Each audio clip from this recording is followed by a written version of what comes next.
बिस्मिल्लाहिर्रहमानिर्रहीम। अस्सलाम वालेकुम व्यूवर्स, आई होप आप सब लोग ठीक होंगे और अपने घरों में इंजॉय कर रहे होंगे। मैं वेलकम करती हूँ आपको किचन विद नामे में। आज जो मैं आपको रेसिपी बनाना बता रही हूँ वो बहुत ही मज़े की रेसिपी है और ठंडी ठंडी सी रेसिपी है और बहुत से लोग इसको खाना पसंद करते हैं, ख़ास तौर पर बच्चे तो बहुत ही फेवरेट है इनकी बच्चों की। तो ये रेसिपी आज हम बना रहे हैं मिक्स फ्रूट ट्राइफल। सबसे पहले मैं आपको उसके इंग्रेडिएंट्स बता देती हूँ। बहुत ही सिंपल से इंग्रेडिएंट्स हैं, आप बस आपको ज़रूरत नहीं पड़ेगी बाज़ार वगैरह से चीज़ें ख़रीदने की, आपको तकरीबन घर में चीज़ें अवेलेबल हो जाएंगी। सबसे पहले तो हमें चाहिए होगा दूध 1/2 लीटर। इसके अलावा हमें कस्टर्ड बनाने के लिए मैं आपको बता रही हूँ कि सबसे पहले हम कस्टर्ड बनाएंगे, उसी की ये इंग्रेडिएंट्स हैं। चीनी हमें चाहिए होगी 1/2 कप। ये कस्टर्ड पाउडर है, मेरे पास वनीला मैंने लिया है, ये 4 टेबल स्पून है। इसके अलावा बादाम और ये पिस्ते हैं मेरे पास गार्निशिंग के लिए, या आप अपनी टेस्ट के मुताबिक इसकी क्वांटिटी बढ़ा और कम कर सकते हैं। इसके अलावा मेरे पास फ्रूट्स हैं, क्योंकि हम ट्राइफल बना रहे हैं इसलिए हमारे पास ये ग्रेप्स हैं, एप्पल्स हैं, आड़ू हैं, ये नाशपाती है हमारे पास, और ये केले हैं। अब ये इंग्रेडिएंट्स मैंने सारे आपको बता दिए हैं। अब सबसे पहले हम कस्टर्ड को बनाने की तैयारी करते हैं, फिर हम फ्रूट्स को काट लेंगे, फिर मैं आपको नेक्स्ट प्रोसीजर बताती हूँ उसका। जी तो व्यूअर्स, जैसे कि मैंने आपको बताया था, सबसे पहले हम कस्टर्ड बनाने की तैयारी करेंगे। उसके लिए हम एक देचकी में ये दूध डाल देंगे, जो मैंने आपको बताया था। थोड़ा सा दूध हम रख लेंगे, क्योंकि हमने जो हमारे पास कस्टर्ड पाउडर है उसको हमने मेल्ट करना है। मैं आपको बताती हूँ, ये देखिए मेरे पास 4 टेबल स्पून कस्टर्ड पाउडर था, जो कि मैंने ले लिया था। अब मैं इसको सिंपल इसमें मैं दूध डाल दूँगी जो मैंने बचा लिया था, और इसको मैं अच्छे तरीके से इसको मैं घोल लूँगी, ताकि इसमें कोई गुठलियाँ वगैरह ना बने और लम्स ना बने, क्योंकि अगर इसमें गुठलियाँ वगैरह बनेंगी तो हमारा कस्टर्ड की जो है वो लुक अच्छी नहीं आएगी और हमारा कस्टर्ड सारा गुठलियों वाला ही बन जाएगा। इसलिए आपको इसमें अच्छे तरीके से पहले ही इसकी गुठलियाँ ख़त्म कर देनी है, ताकि ये आप देख सकते हैं कि इसमें एक भी गुठली नहीं है। मैं आपको दिखा रही हूँ कि ज़बरदस्त किस्म का मैंने इसको मिक्स कर लिया है। आपने भी इसको अच्छे तरीके से मिक्स करना है। जैसे ही दूध में बॉयल आएगा तो आपने ये दूध के अंदर पोर कर देना है, आराम आराम से आहिस्ता आहिस्ता, और चम्मच चलाते रहना है। अब मैं दूध को चूल्हे पर रखती हूँ और ये मैंने इसको तैयार कर लिया पाउडर को। अब जो बाकी दूध बचा ये भी इसमें हम डाल देते हैं और इसको हम चूल्हे पर रख देते हैं। जब तक इसमें बॉयल्स आएंगे फिर इसमें हम चीनी डाल देंगे और फिर अभी कस्टर्ड का जो हमारा बैटर है उसमें आहिस्ता आहिस्ता पोर कर देंगे। जी तो व्यूअर्स, आप देख रहे हैं कि दूध को मैंने चूल्हे पर रख दिया हुआ, इसके कोने में देख लें बबल्स आना शुरू हो गए। इसी स्टेज में मैं चीनी इसमें शामिल कर दूंगी, जो मैंने आपको बताई थी। इसी स्टेज में हम चीनी को डाल देंगे, ताकि जब चीनी भी अच्छे तरीके से इसके अंदर मेल्ट हो जाए, और फिर हम कस्टर्ड पाउडर भी इसके अंदर डालेंगे। जब इसमें बॉयल्स आना शुरू होंगे हमने तब भी इसमें कस्टर्ड पाउडर डालना है। जो हमने कस्टर्ड का लिक्विड बनाया है वो हमने इसमें ऐड करना है। चीनी मैंने डाल दी, चीनी डिज़ोल्व होती है। जैसे ही इसमें बॉयल्स आते हैं तो फिर हम अपनी नेक्स्ट प्रोसीजर को शुरू करते हैं। जी तो व्यूअर्स, हमारा जो दूध है वो बॉयल होना शुरू हो चुका हुआ था। मैंने इसकी आंच कम कर दी है और इसमें मैंने कस्टर्ड को जो मैंने लिक्विड बनाया था वो मैंने सिंपली इसमें ऐड कर दिया है, और इसको मैंने अच्छे तरीके से साथ ही चम्मच चलाते रहना, ताकि इसमें गुठलियाँ ना बने। आप देख रहे हैं कि मैंने आपको पहले भी बताया था कि इसको आपने अच्छे तरीके से हिलाना है, ताकि इसमें किसी किस्म का लम्स या गुठलियाँ ना बने। अब इसको हम तकरीबन 1 से 2 मिनट तक पकाएँगे और हमारा कस्टर्ड रेडी हो जाएगा। फिर उसके बाद हम इसको ठंडा करने के लिए रख देंगे।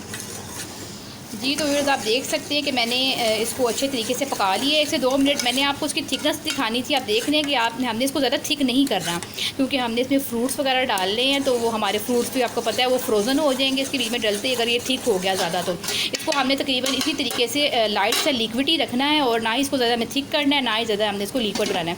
दरमियाने जो तरीके का हमारे पास जो ये सिस्टम है हम इसको रखना है। और अब ये हमारा बिल्कुल तैयार है स्टेज पर। मैं इसको ठंडा करने के लिए रख दूँगी, और मैं आपको फ्रूट्स की कटिंग बता देती हूँ कि वो कैसे करनी है। तो चलें फिर हम फ्रूट्स को काटते हैं। जी तो जैसे कि मैं आपको बताती हूँ कि फ्रूट्स को हमने काट लेना है। ये मैंने सिंपली अभी फ्रूट्स के सिर्फ मैंने छिलके उतार के रख लिए हुए हैं। अब मैं इनको बारीक बारीक काट लूँगी। जैसे आपको पसंद हो तो आप वैसे इसको काट सकते हैं, जो भी शेप आप मेरा मतलब देना चाहते हैं तो आप इसको दे सकते हैं। मैं इसको सिंपली छोटी छोटी फॉर्म में ही काटूँगी, छोटे छोटे इसके चौकोर पीस या त्रिकोण पीस बना लूँगी अपने सारे फ्रूट्स को, और अच्छे तरीके से मैं इसको काट के सेपरेट आपने इनको रखना है। सारे फ्रूट्स को, जो ब्लैक होने वाले फ्रूट्स हैं उनको आपने सेपरेट रखना है, और बाकी फ्रूट्स जो हैं जो ब्लैक नहीं होते हैं तो उनको आप सेपरेट रखना है आपने। चलिए मैं इसको काटती हूँ बारीक बारीक, और फिर मैं आपको नेक्स्ट प्रोसीजर बताती हूँ। जी तो व्यूअर्स आप देख सकते हैं सिंपली मैंने इनको, जैसे कि मैंने आपको पहले भी मेंशन किया था कि इनको मैं बारीक बारीक काट लूँगी और सब चीज़ों को मैंने सेपरेट रखा हुआ है। आप देख रहे हैं केले, सेब, अंगूर, अनाशपति और हमारे पास जो आड़ू हैं वो सब सेपरेट हैं। किसी का कलर किसी के ऊपर नहीं चढ़ा है, सब भी अच्छे तरीके के अपने अपने कलरों के सारे फ्रूट्स हैं। हमने इनको जब तक हमने इनको सर्व नहीं करना तब तक हम इनको मिक्स नहीं करेंगे, वरना इनका कलर सारा ख़राब हो जाएगा। अब मैं आपको बताती हूँ कि अब हमने को कैसे इसको डेकोरेट करना है अपने कस्टर्ड को। कस्टर्ड हमारा तैयार हो चुका हुआ है, वो ठंडा भी हो चुका हुआ है। अब हम सिंपली इसको हम डेकोरेट करेंगे फ्रूट्स के साथ। चलें तो फिर हम डेकोरेट करते हैं। जी तो जैसे मैंने आपको बताया था कि सारे फल हमारे मैंने काट लिए हैं। अब हमने इन फलों को सिंपल एक नीचे बेस बना लेनी है। जैसे आप देख रहे हैं कि मैं ये सारे फलों को मैंने मिक्स किया है इस स्टेज पे आके, और मैंने इनकी ये बेस बना ली है अच्छे तरीके की मिक्स फ्रूट्स की, जिसमें अंगूर वगैरह सब कुछ शामिल है। अब इसमें मैं बादाम भी इसी स्टेज पर डाल दूंगी।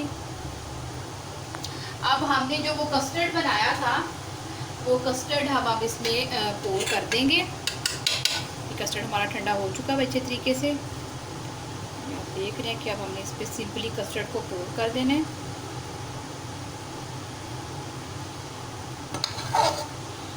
देख रहे हैं आप।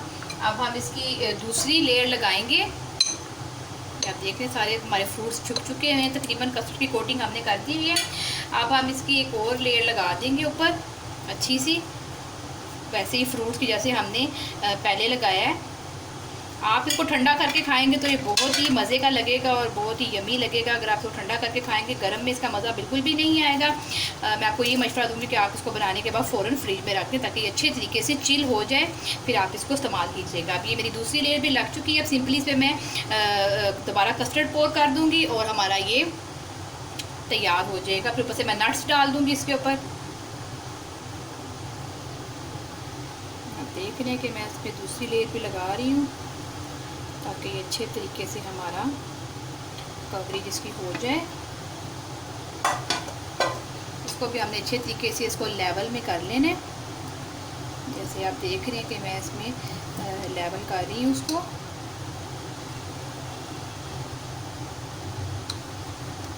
अब इसमें हमने जो हमारे पास ड्राई नट्स थे हमने उससे इसकी डेकोरेशन कर लेनी है।